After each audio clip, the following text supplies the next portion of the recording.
Hi, kids. We're back. We were getting deep, and the techie warlords decided to intervene and cut us off. And all my power went out, kids, Wi-Fi, the whole nine yards. So this is part two. Oscar, continue on. So where were we?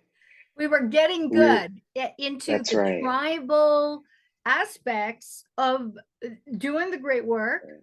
and being scapegoated, being the black sheep, taking on all of Yeah, that right. tribal pain and having the audacity to do the work, to feel it all, be it Mhm. all, process it all, while the members of our family are going, they're all up in Mhm. arms because we are seen as just unsavory, as it were. Mhm. We're just oblivious to it, Yeah. right? Like it's I think it's a really interesting thing to see because at this point, I mean, I've worked with hundreds of people and that part of the story always repeats itself. And usually the people that I work with are people that come to me at a point in time where everything they've tried to hold together to try to be a part of that society has just fallen apart, Yeah. right? and and it's a beautiful thing to be at that point with somebody even though they might not feel that way, um, but it's the opportunity to be able to acknowledge that they've carried an unequal amount of this energetic or emotional burden their whole life, Yeah. and and that it gives them a certain opportunity, and it gives them a lot of responsibility. um, I think those of us that are born carrying these capacities or carrying these burdens, if you want to look at it that way, um, most of us don't make it through the self-destruction phase. That's very true. That's very true. Yeah. I think as a whole, it's very rare, um, for somebody to, and who knows now, right? Because nowadays, all these conversations about healing are so popular. All of these different, and I mean that comes with all of its baggage, Yeah. but so we're living in the time where, you know, everybody, maybe not everybody, a lot of people, they're these self-proclaimed, Yes. I think a lot of them are actual poseurs, as it were. The poseur, as the French would say. I as really the French do. would say. I really do. Because, if you're claiming to be a certain way, like, in my camps of, the truth and freedom people, the natural law people, saying that you are a champion of natural law and then you're harming yourself, or you're not showing up for your children, or slapping around your Hmm. wife, it's like, dude, like, check yourself here. Just Hmm. because you're making content about that kind of stuff, or claiming to Hmm. be doing the great work, but instead you're drinking and whoring and getting high all the time, when you feel stressed, or you're being a bratty baby. That is not the great work. Right, right. But I think it's interesting for people, for younger people right now, because there's at least more of a conversation around these different kinds of things. And I think that like the cultural trend right now towards healing and spirituality that we're in, it's like any other, right? It's like, I always think about it like the ocean. So there's times when the tide rises and everything is underwater, but then the tide will pull back out and all that's left are these little tide pools that are full of life. And I think that that's how these waves of of spirituality or of healing or whatever the trend may be happen as well. Like there comes a point where the tide pulls back out, and what's left are the people that were really invested in it or about it.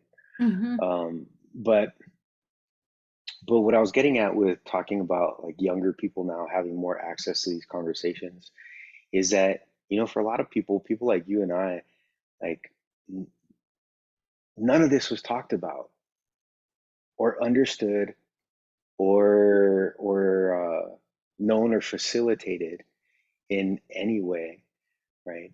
As we were going through life. It's like talking about how I got into this and started learning all of this. Like it's been decades of my life in doing the thing, Hmm.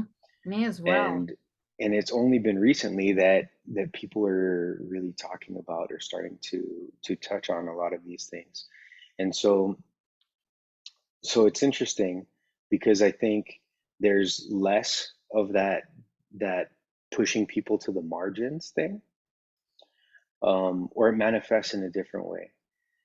I think that there's less of that with younger people that are being born with these capabilities or these capacities now. Hmm. The burden that young people now have is the complete lack of full-fledged adults that can support them and be the scaffolding for them to True. grow into that too, Yeah, right? Because absolutely. I mean, now we have so many middle-aged parents that are looking to their children to be their friends and to be their Yeah, guides and to exactly. be their Take care of leaders. me, be my therapist, Mhm, be my surrogate, honey bunny, whatever. Yeah. mhm. Yeah, It's very sad, and it's another form of incest, really. absolutely. It and It's a kind of energetic incest. it's gross. It's And really so toxic. yeah, I think that's a big thing to be able to bring into the room, Mhm. because when you bring that word out into the open, people pay attention. Shit gets that much more serious. Yeah, yeah. Um, and It's people it's don't it's not realize, okay. It no, really is not okay. And because then no one gets to individuate, mhm, and everybody gets stuck in this zone. And unless the person has a wherewithal to like get physically yeah, get out and forge their own way, which is what I think you and I did. We physically mhm, got out. mhm. Yeah, absolutely.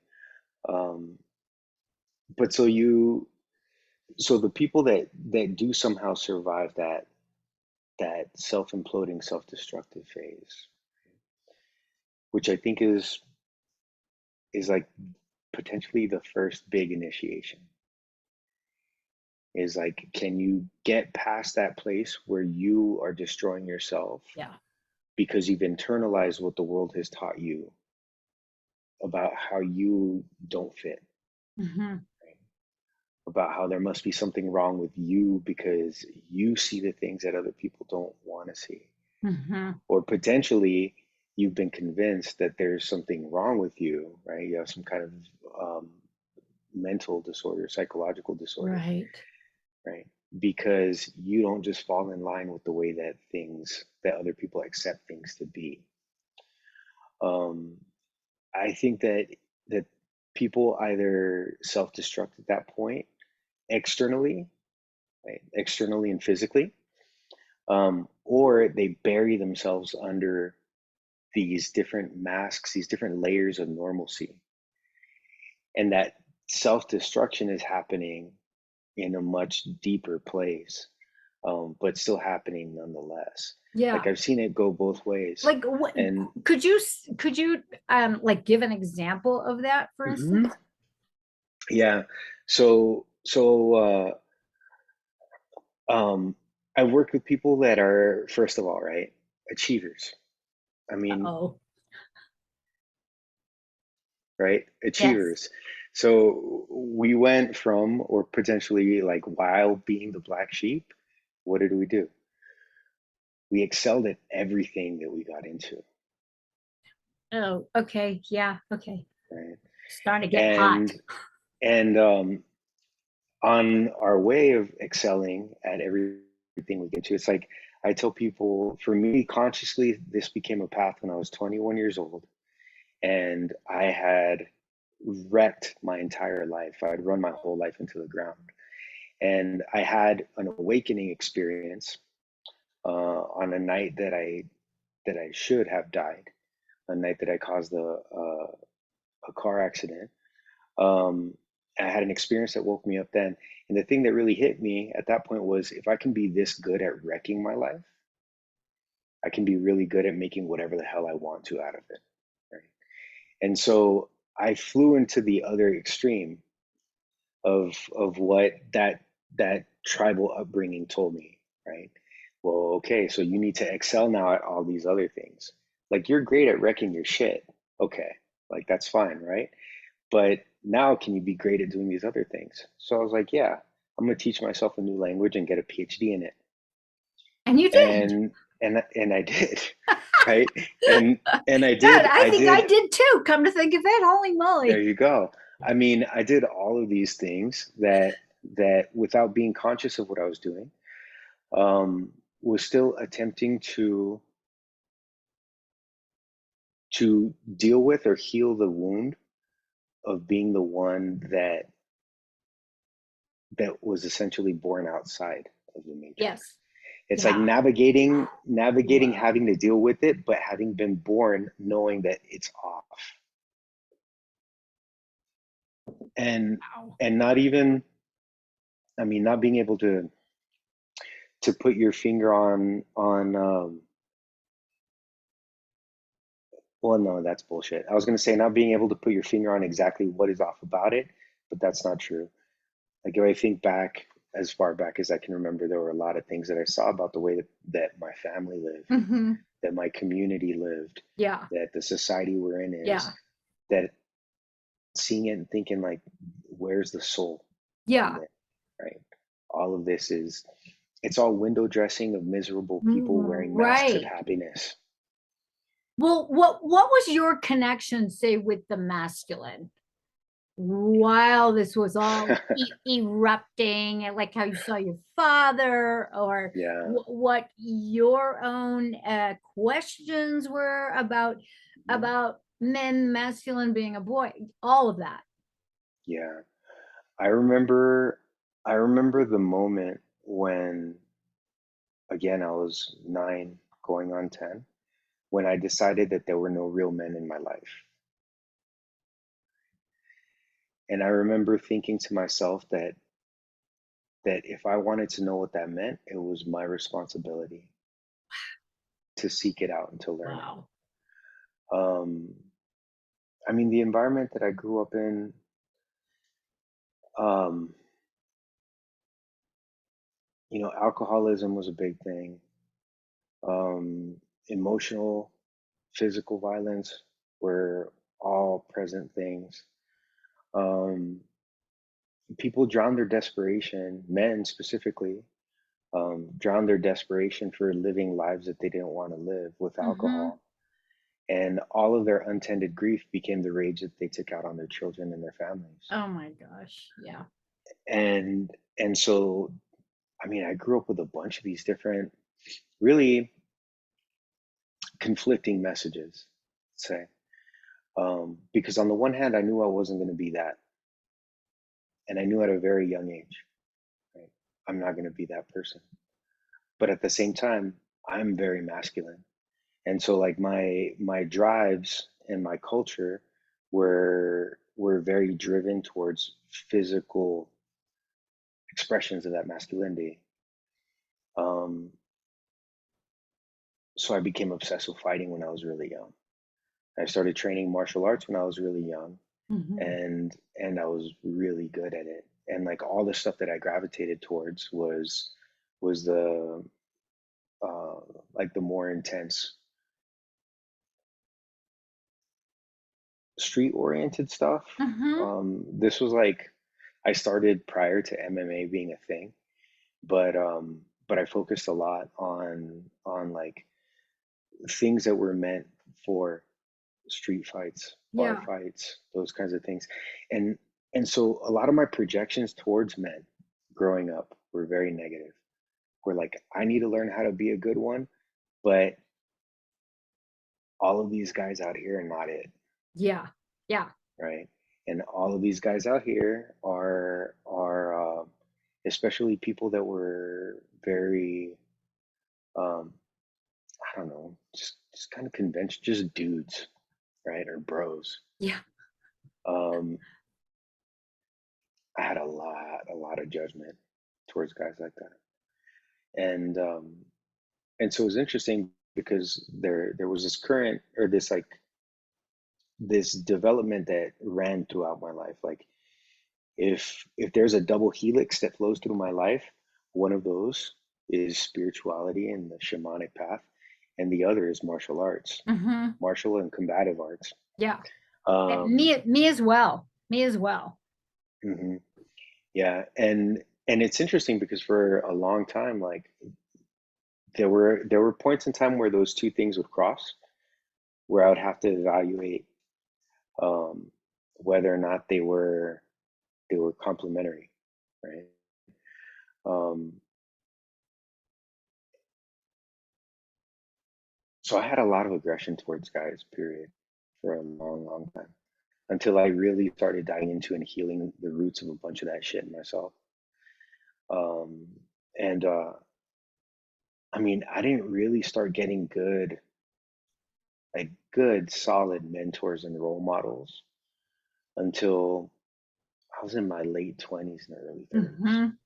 Hmm. And this doesn't mean that I wasn't surrounded by men that had been accomplished and things like that, right?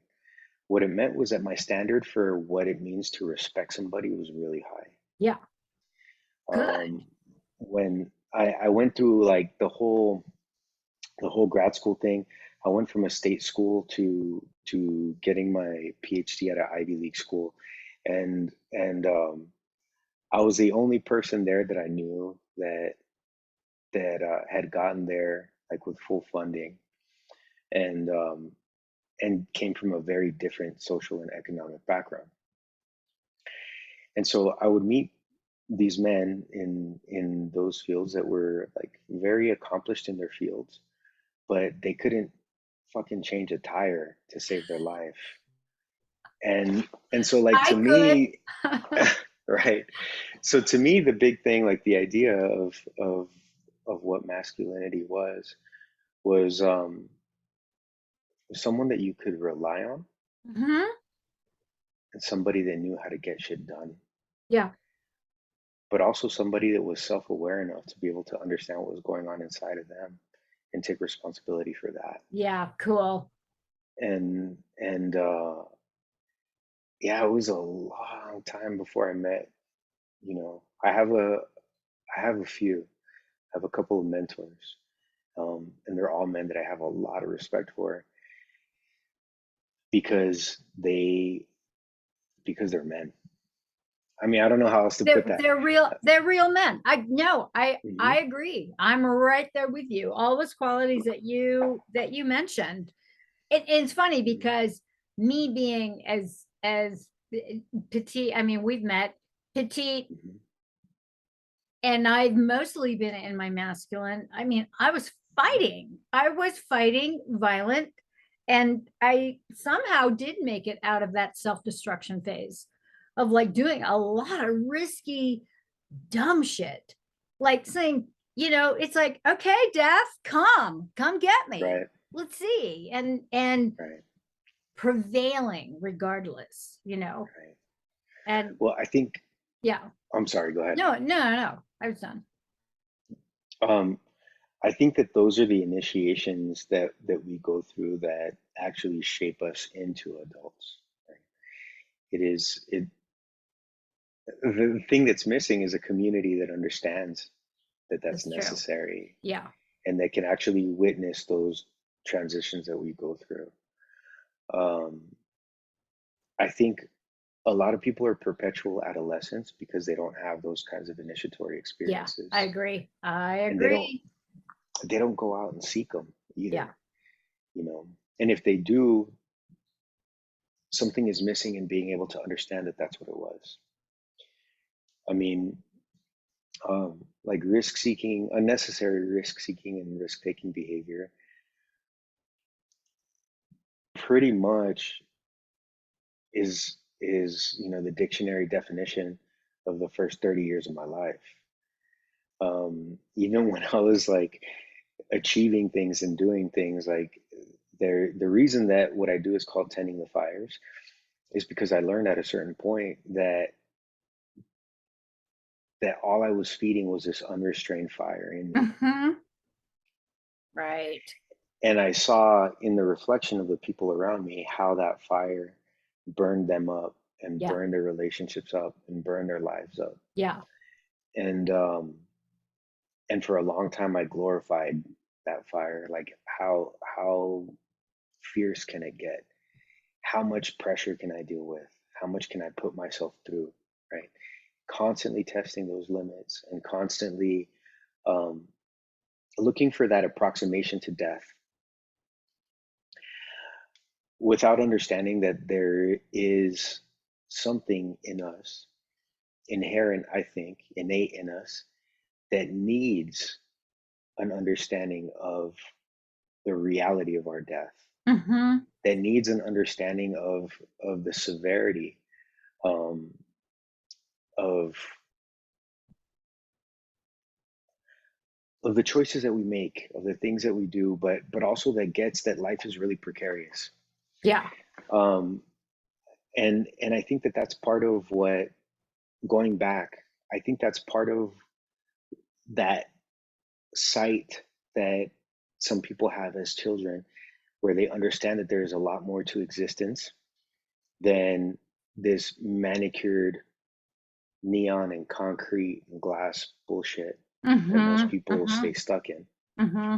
There's something so much deeper to existing and to living. And I think that the only way that people actually get to genuinely experience that is to come face to face with the reality of their death Mm-hmm. and to have shit fall apart.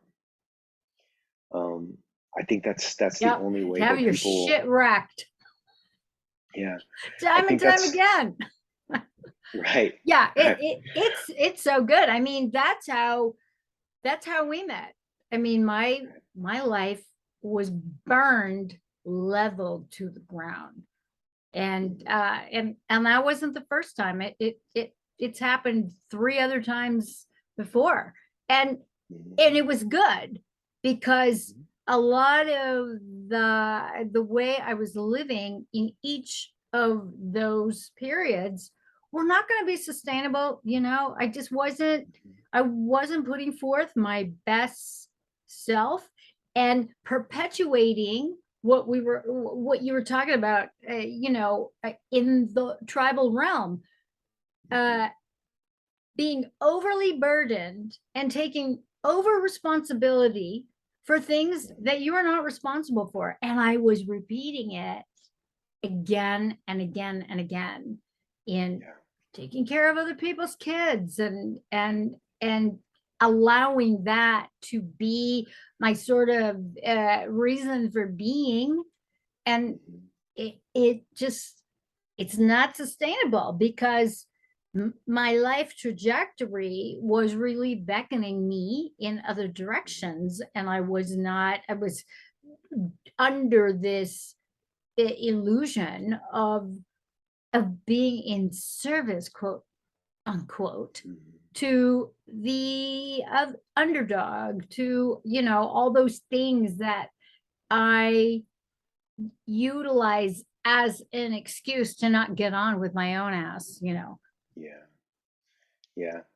And but it's interesting, right? Because I think some of these lessons that we have, yeah, they're lessons of a lifetime.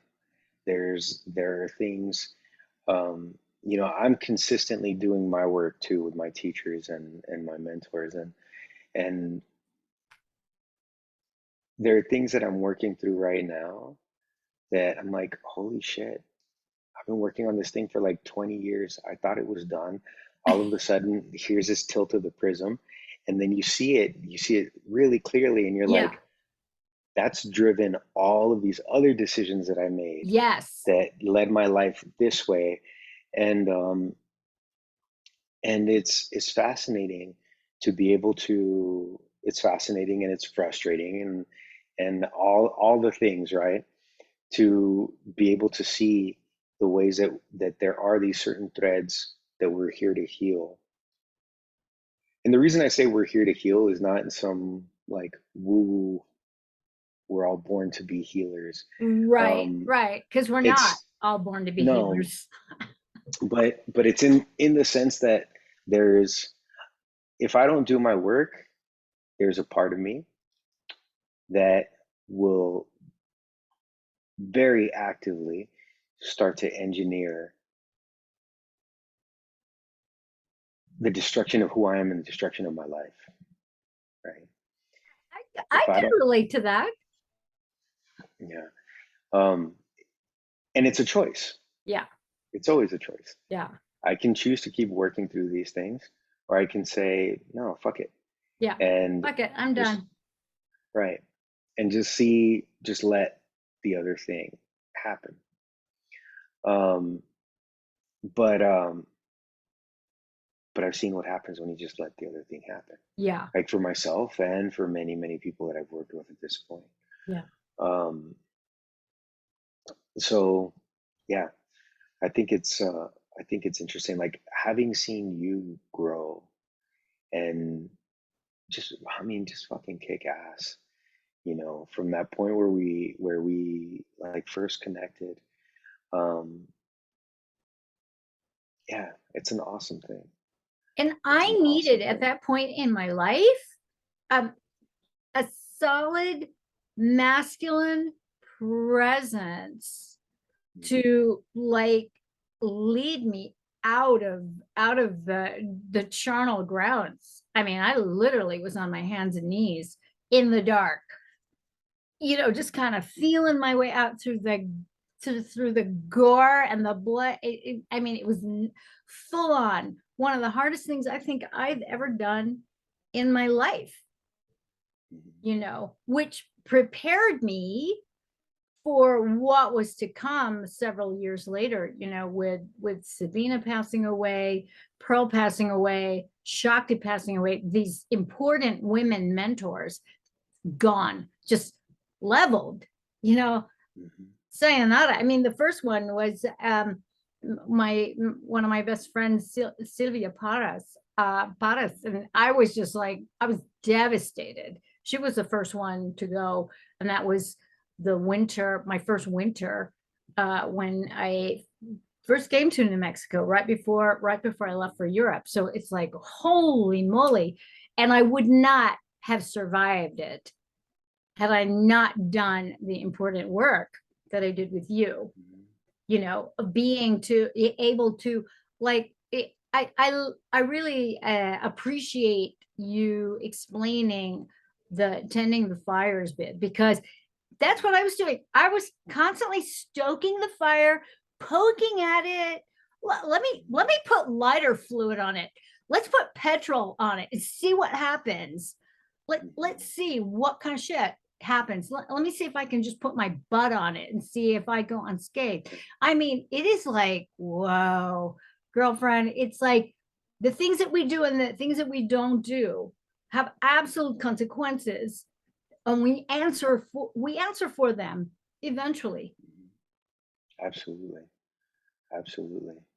And I think a big part of all of this work for me is is like increasingly to like develop the tools, right?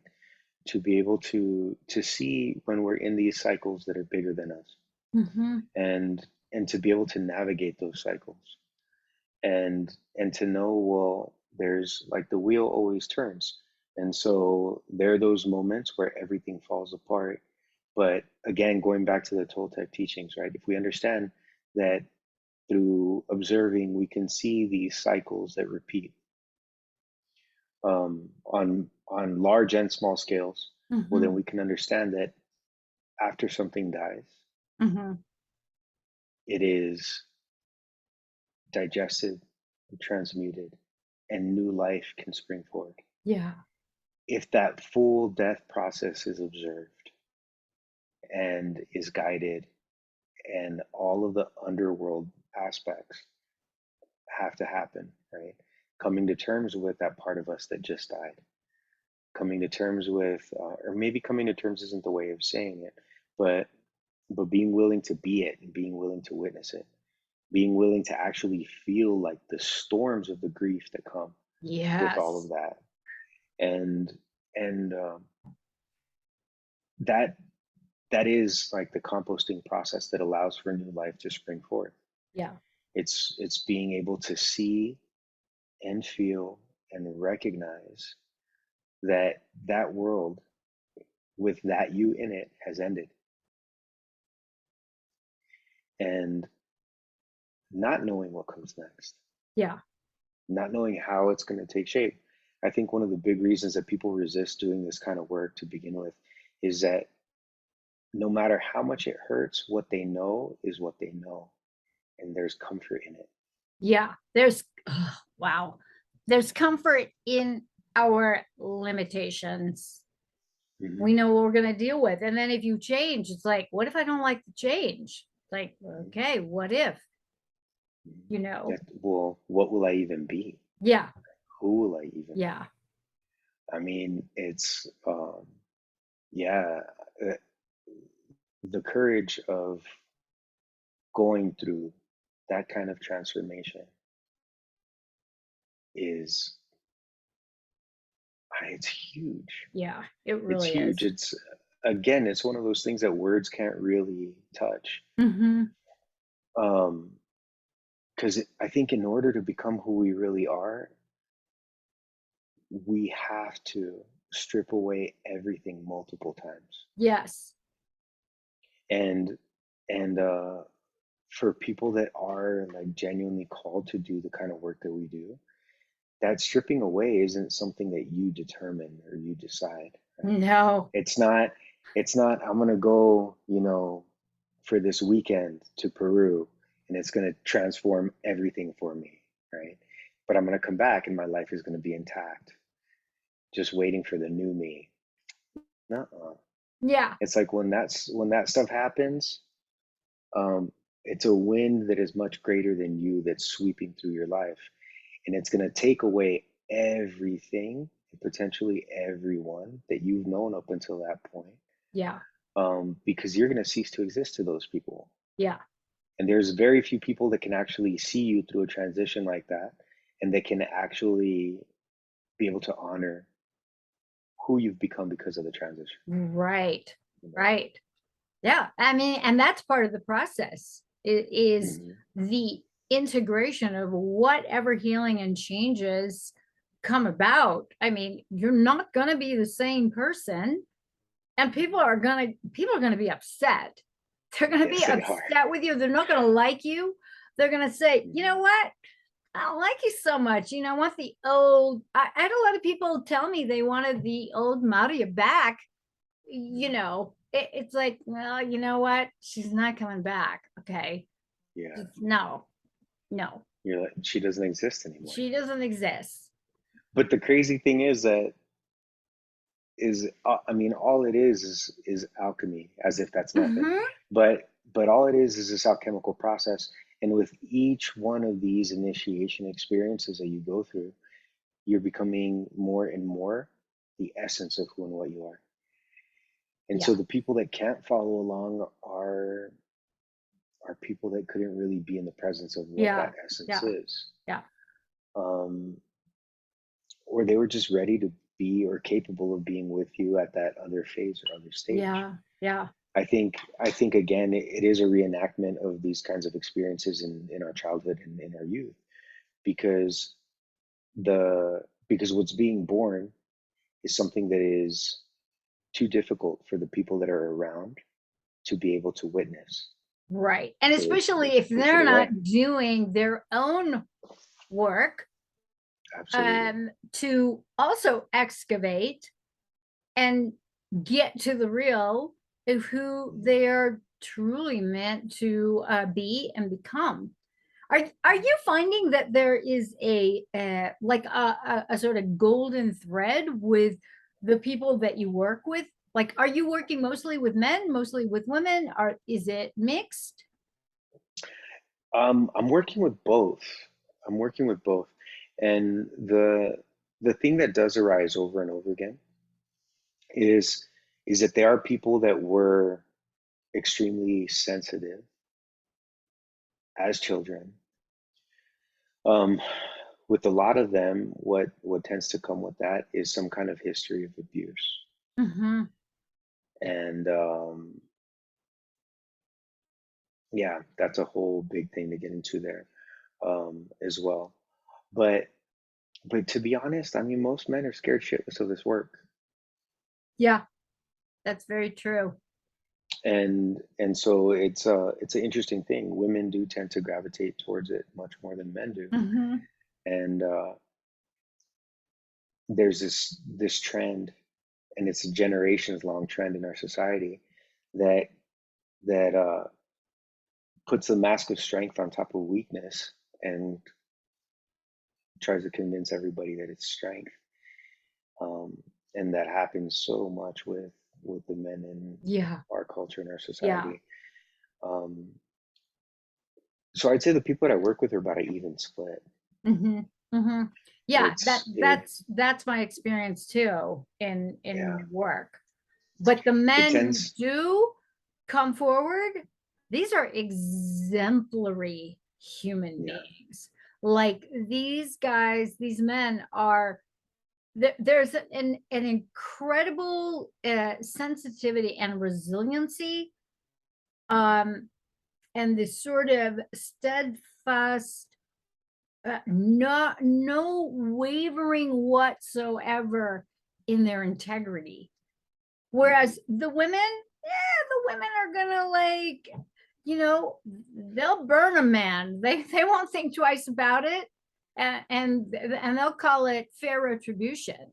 hmm, In their process of coming back into their wholeness, in their integration of the masculine and feminine. But I'm noticing with the men, they've had enough, man. They don't want to be, they don't want to be toxic in any way, and they don't want to be overly feminized either.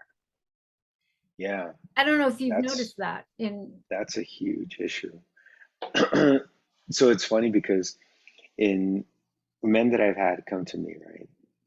Um, a lot of times there's this misunderstanding that they show up with, that they need to connect with their inner feminine. Mhm. And I asked them how their relationship is with their inner masculine, because a lot of times it's non-existent. Mm, It's non-existent. wow. What's there is all of the rejection towards anything masculine, Okay. and it's a rejection based on these collective cultural wounds that have become the definition of masculinity to so many Wow. people. I mean, for a lot of people, the word man is a bad word. Mm-hmm. And Yeah. it's not because masculinity or masculine traits are negative. It's because what has been focused on is all of the pathological, Right. Right. um, wounded aspects Mm-hmm. of masculinity. And so it's interesting because the ability of um, of a lot of guys to be able to hold space comfortably, to be able to fill space and have and maintain presence, is it's not there. Yeah. It's not there.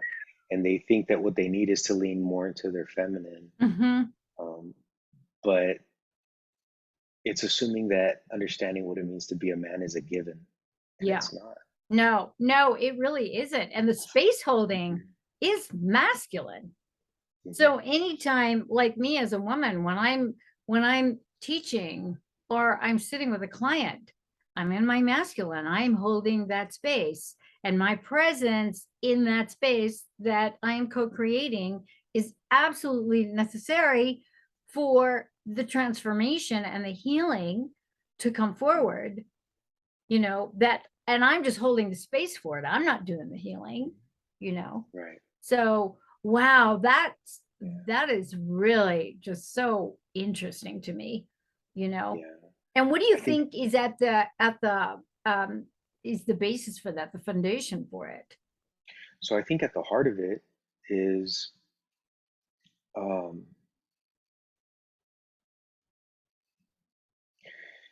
is this growing, well, it might be shifting now. But so for about the last 40 or 50 years, when people spoke of men, they were speaking of a very specific group of men. Mm-hmm. And our society has this tendency of creating generalizations out of really shitty role models. Yeah, very true.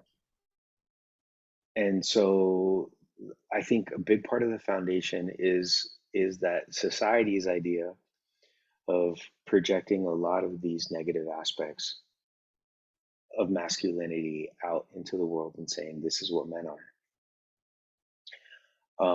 That's one side of it. The other side of it is all of the internal unprocessed wounding that we all carry that relates to both men and women in our Mm-hmm. lives and in our families. Um, it's funny when people want to look at these things and approach them from this one side and say everything that's wrong in society is all this group of people's fault, right? Because they don't understand that all they're doing is perpetuating the exact same thing that they claim to be fighting against. Yes, They claim to be absolutely. criticizing. It's that divide and conquer once again. Hmm. And I think that um, there's a lot of people that just find it easy to buy into these trends in culture and in society without really asking themselves what the reflection in the mirror is, right? Based on that trend. Yeah. And Yeah. so it's interesting. I mean, so here in the States, right? Um, Fatherlessness is huge. And it's really easy for people to talk about absentee fathers. Nobody wants to talk about devouring mothers. Yeah, exactly. N- Where a Nobody lot wants to of the get men anywhere who near are that. overly feminized are coming from, they absorb that, and they're terrified. They don't want to be that, Mhm, but they can't also break free of the devouring mother who is actually in her toxic masculine. mhm. Absolutely, And that is, absolutely. wow. Yeah. And so I think in this country, which models things for so many other places. It's funny, it's like traveling to other countries, right? Everybody wants to talk trash about Americans, but everybody wants to listen to our music and wear our fashion. Um, and it's a funny thing. But so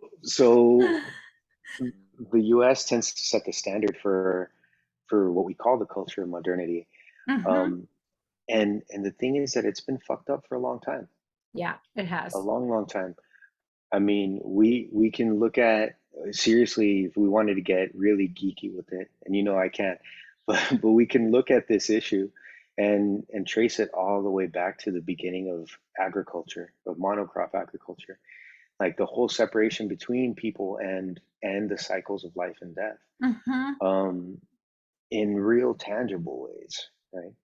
So I think we're all carrying the wounds from our ancestors, all of that familial or tribal lineage gets poured into us, um, on the inside and on the outside. Yeah, I agree. And it's a lot easier to just buy the story that you see on your social media feed and just say, oh, yeah, of course, right? All the problems in the world are toxic masculinity. That's it, right? So, what we need are guys that exhibit traits that are completely different than any of that other toxic shit. Um, and people will go along with that. They'll buy into it and they'll go along with it until maybe they realize and maybe they don't that there's a total lack of polarity in their lives. Hmm.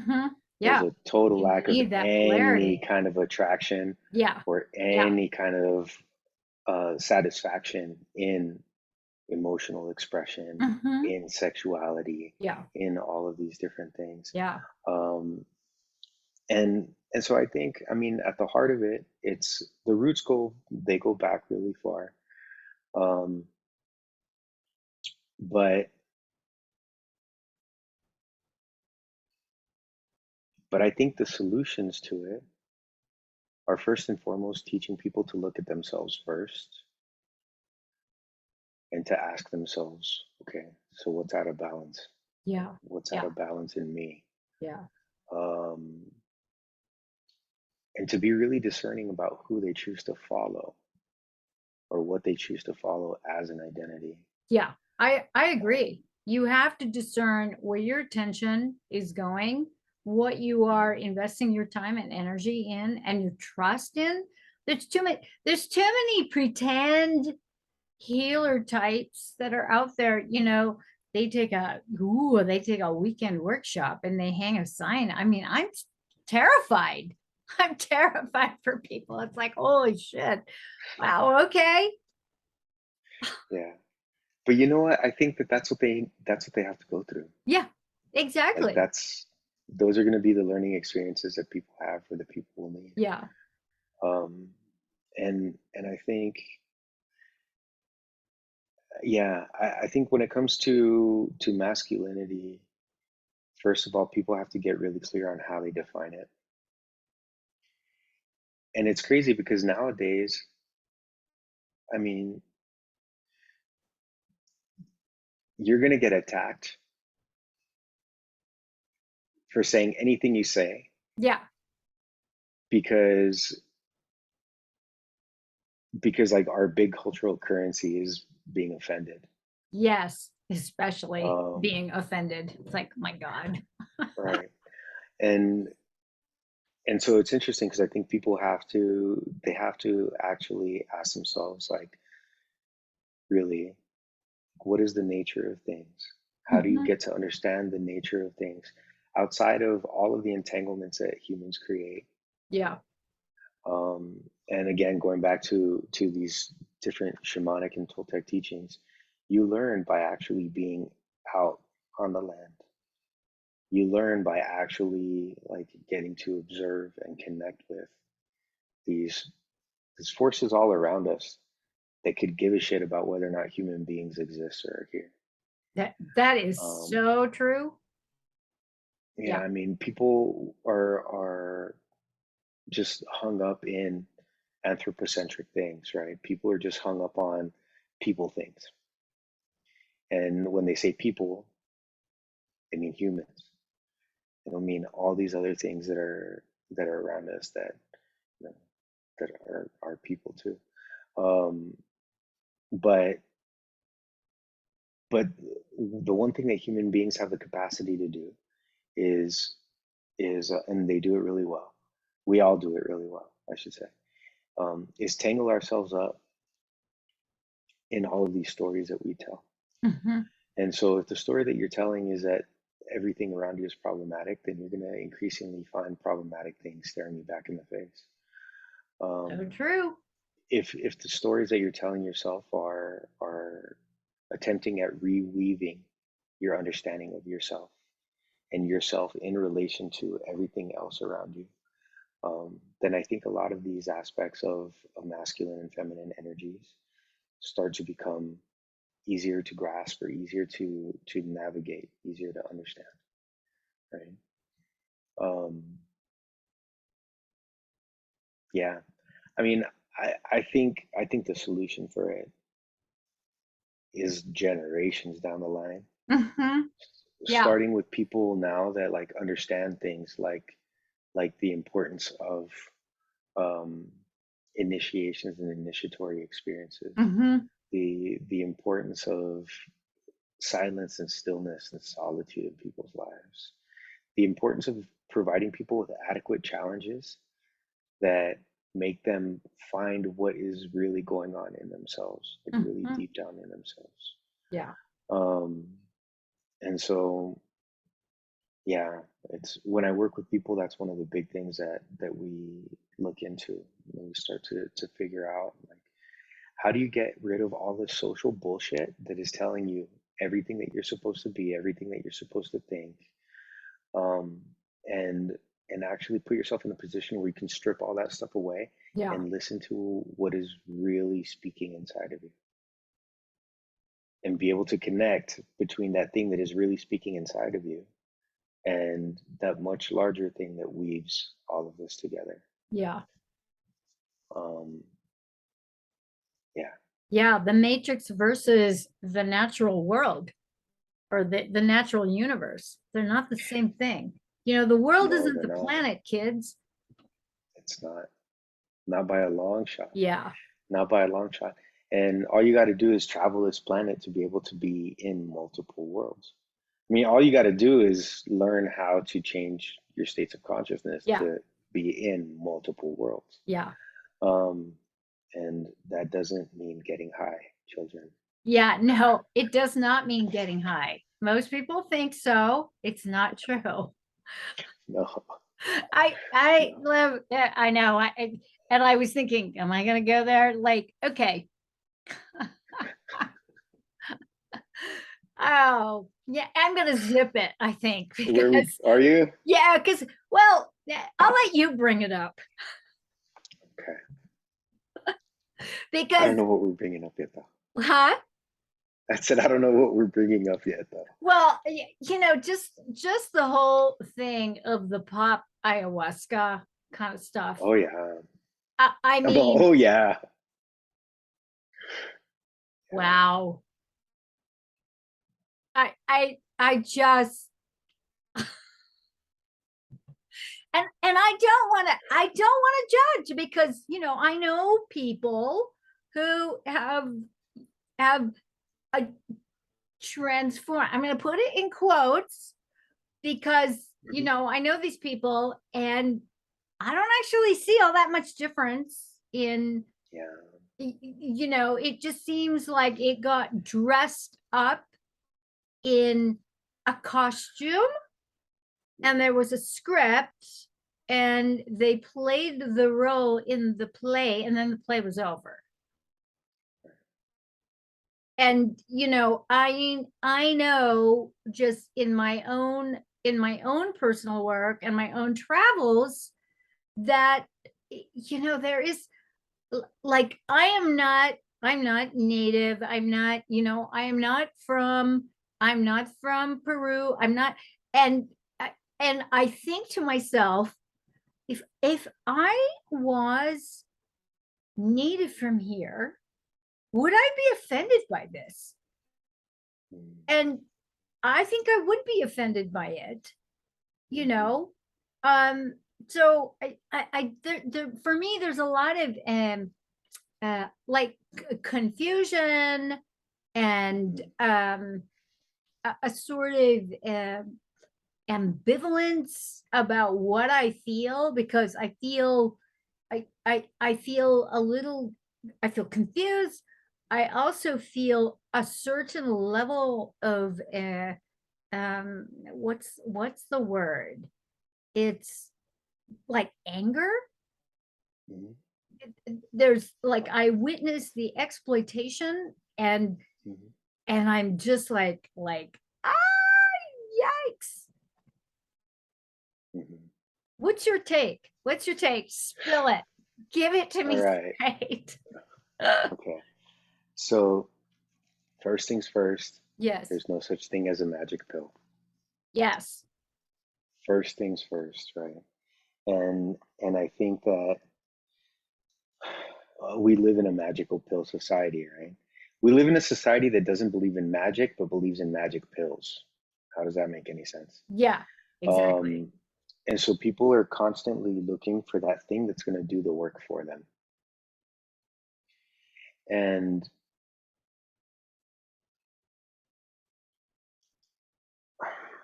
the medicine, whether it's ayahuasca, whether it's psilocybin, or it's any of these things, right? Yopo, any of these things, the medicine doesn't do the work for you.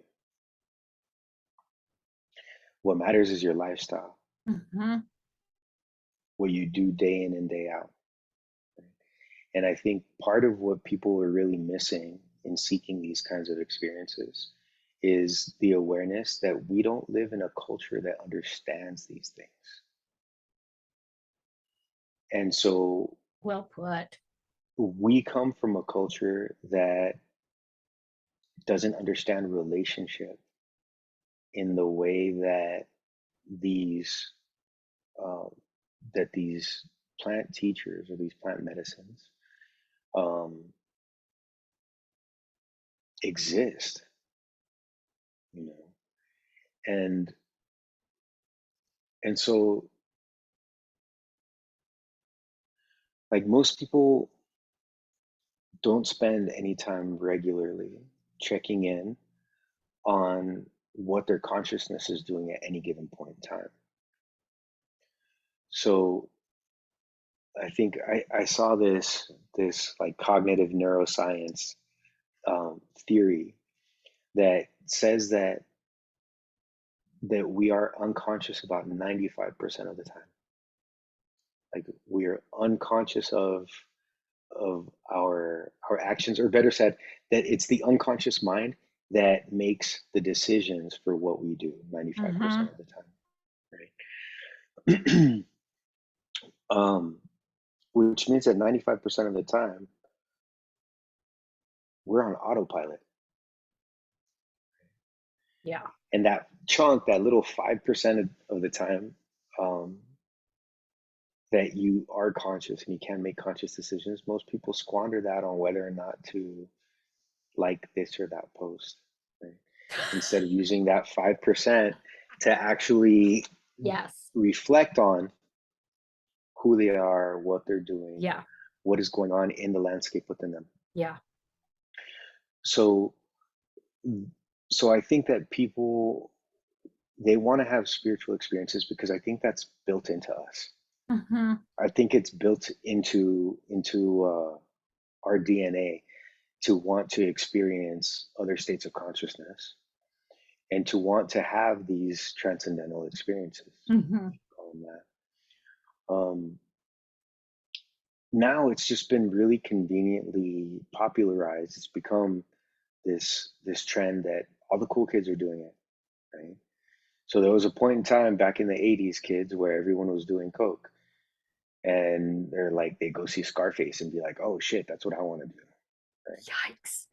I got tonsillitis from snorting cocaine one time. Tonsillitis. Can you imagine? Well, And there I'm you go. allergic to antibiotics. So it was a shit show for me. And I didn't get it. I'm like going, I don't feel so good. Ugh. Yeah. And I'm allergic. I'm allergic to opiates. So, you know, So stupid. just all bad news. It's All bad bad news. news. But it's funny. It's like I think yeah, like in the 80s, those what? Those are the things to do, right? Coke and Quaaludes. The 90s had their thing, right? The thousands had their thing. And it's slowly been building to where this is a thing. And so now the cool thing to do is yeah, like go to Peru or go to Puerto Vallarta or go to Costa Rica or go to any of these places or go to Oregon, right? Shit, Yeah. you don't have to go that Yeah. far anymore. I know places in the Um, city where you can go. right. And Marin. and and like go right. Um, oh yeah, let's not start with California. But We so you escaped. know, go and have your experience. Um, and the experiences are incredibly profound, right? But the experiences, I think, will only take you, or maybe they'll take you to all different kinds of places, but you only bring back what you're capable of bringing back, which again relates to your day-to-day life, Mm-hmm. right? It's like I came up with this analogy once for these other ceremonies where I was explaining to somebody that there are the people that put together the ceremony, and those people are like the technicians, and you could think of the ceremony itself like an elevator, right? And Mm. so they're the people that are the technicians of the elevator. They're the ones that make sure that the elevator goes up and it goes down, right? And so you need those people absolutely, for the elevator to function. But the elevator will only take people to the levels that they have clearance for. Yes.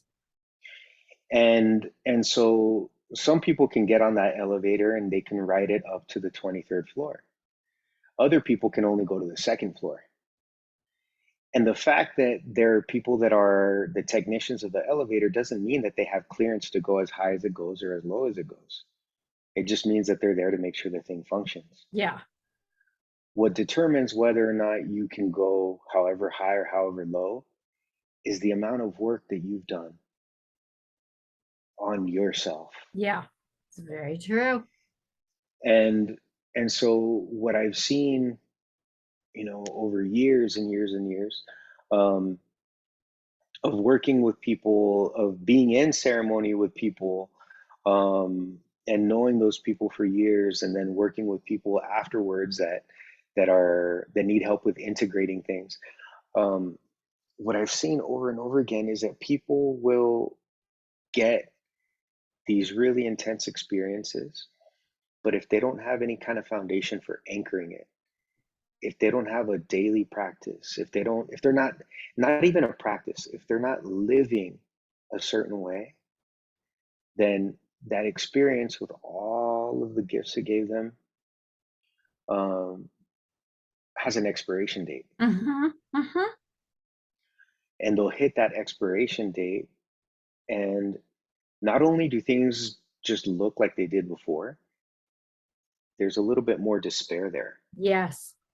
Yeah. Even if they're not aware of it, Yeah. there's a little bit more of uh, of that sense of disconnection Yeah. that's there. I've witnessed that in quite a number of people close to me who did the superficiality and had the opportunity to go and dive in deeper Hmm. and didn't, just chose, no, I'm done. Been there, Right, done that. Been there, right. done that. Absolutely, absolutely. And there comes a point where that desperation that they're not aware of that's there catches up to them. Mm-hmm. You know, it's like, I mean, nowadays there's so many people that are ceremony junkies. Yeah. They're just waiting for the next one, and Yeah. they're just leapfrogging from one to the Yeah. next. And they call themselves spiritual, but again, what they don't integrate things into the way that they live. They don't do the homework. No, they don't do the homework. Yeah, and Yeah. I actually have an acquaintance who had gone and another junkie 4 times, and her thing is, you're given, she's a notebook where she takes notes, blah blah blah blah blah. Well, mhm, she puts her hand over it to absorb the homework, to absorb the notes.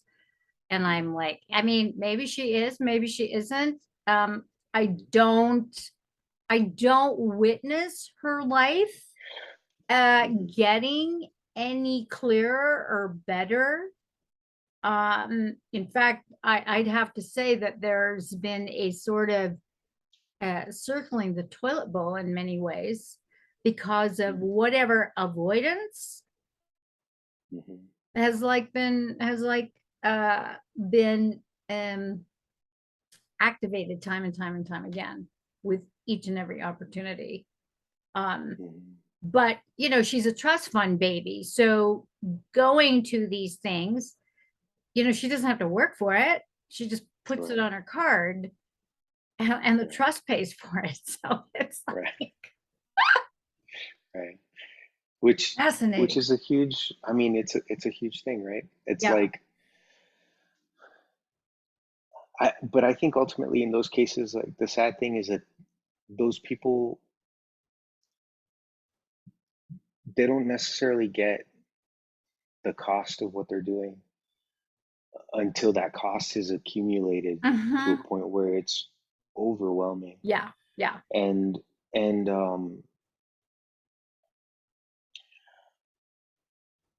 then, I mean, in that case, if there are people that haven't worked for these experiences or that haven't worked for these things, um, it's pretty hard for them to ever actually get the lessons. Yeah. Yeah. You know, it's pretty hard for them to ever actually get the transformation that they think that they're seeking. Yeah. Um, but yeah, I mean, it's been this thing that's associated with with wealth for a long time, right? Mm-hmm. For what, maybe 15 years, Mm-hmm. 20 years, um, Yeah. 20 and like 20 at this increasingly point, so, at least for me. right? So hmm And increasingly so, and and um, and again, it's not a magic pill, so it doesn't change things for people's lives automatically. Which doesn't mean that those experiences are easy either. mm-hmm. I mean, like Mm-hmm. those experiences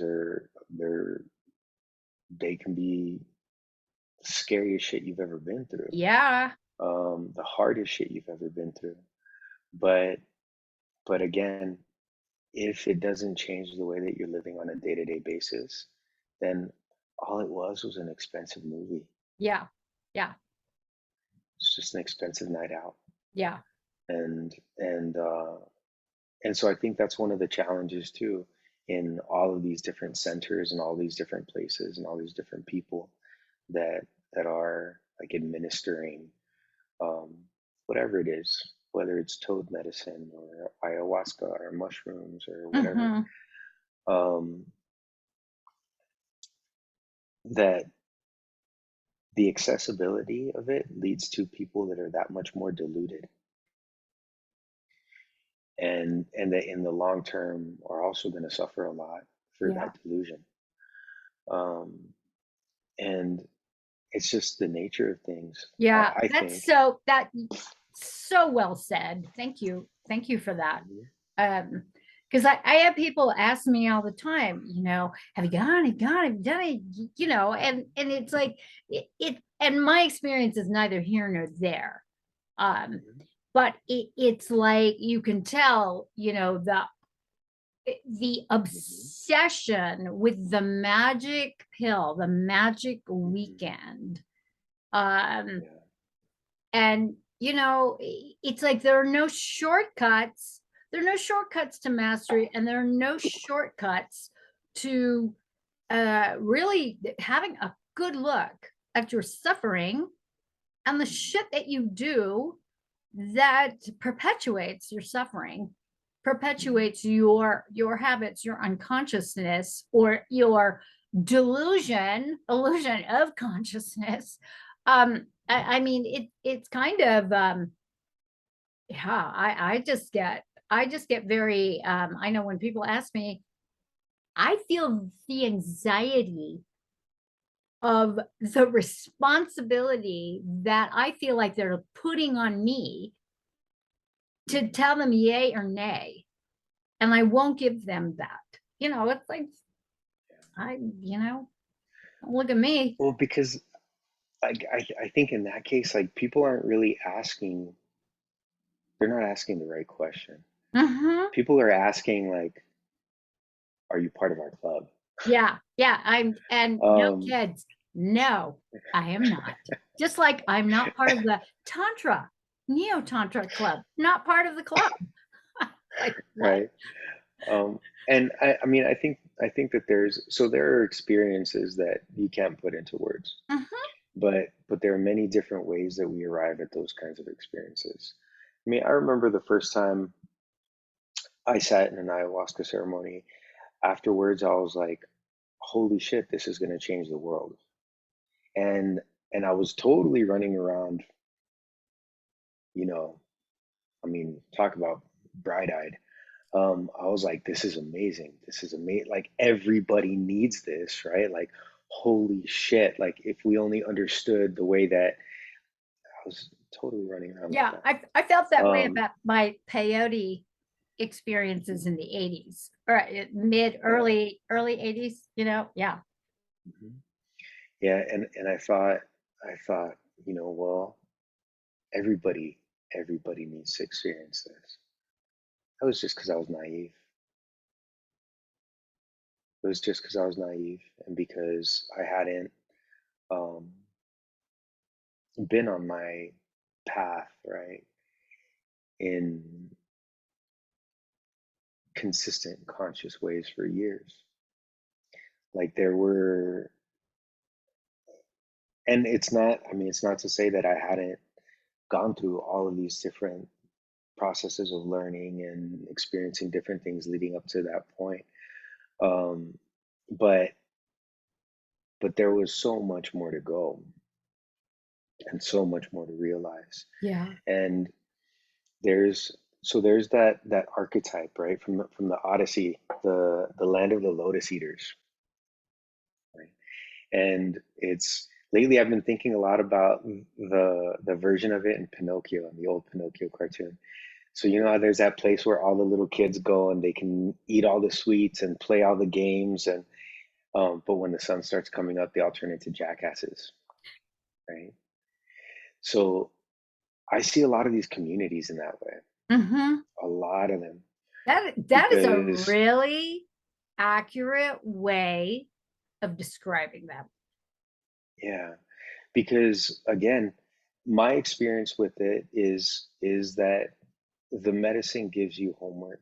And if you don't do the homework, you can keep going back and keep going back. Your life is not going to change. Mm-hmm. And before you know it, you're going to find yourself further on down in your life, and you're going to be struggling with the same or potentially worse issues, Mm-hmm. issues of self-worth, issues of isolation, issues of depression and anxiety. You're going to be wrestling with all the same shit, right? And there will come a point where you realize that the medicine didn't do the work for you. And you might realize that it showed you from the beginning the work that needs to be done, Mm-hmm. or you might not.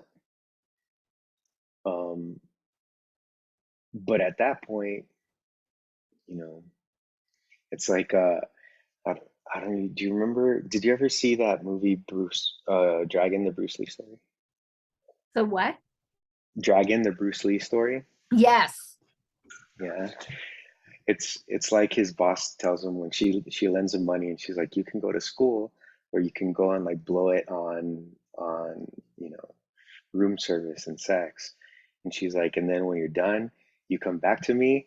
You're no longer young, you're no longer handsome, you're nothing but a dishwasher. I think people have that kind of experience when they become ceremony junkies, Mm-hmm. right? There comes a point later on down the line where it's like, wait, you're no longer all those things that you were when you started this thing. And you look around you, and the people that were there sitting with you are not there sitting with you anymore. And the people that you thought were doing the thing because it was cool and you wanted to be a part of those people, they're not with you anymore. Their lives haven't gotten any better, Yeah. Yeah. right? And you put all this time into this thing only to find yourself in a place that is um, definitely not what you thought it was going to be or where Mm-hmm. you thought it was going to put you. And yeah, I think that's a big part of what's going on with all of this, with all of these trends. Um, because again, like all of this, we haven't even spoken about the spirit or the spirit of the medicine. We haven't talked about the kinds of relationships that it opens up for people. Mm-hmm. I mean, essentially, if we're to really embrace these kinds of experiences and these kinds of teachings, um, our responsibility is huge. Huge responsibility.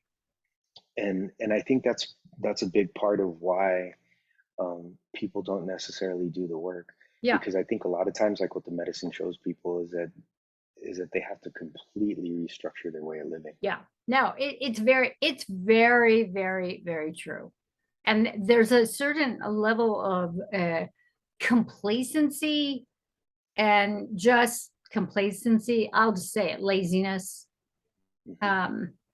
Or, oh, I don't need that, or I'm good. My Mhm. life is just fine. Yeah, yeah. So it's funny because a lot of times when you hear people talk about these kinds of experiences, they talk about the highs, right? Like, oh, the medicine showed me that we're all one, and I was this priestess in a past life, and that means that I'm meant to be one now. Oh boy. And it showed me that this and this and this, and people want to talk about all of these things that elevate them.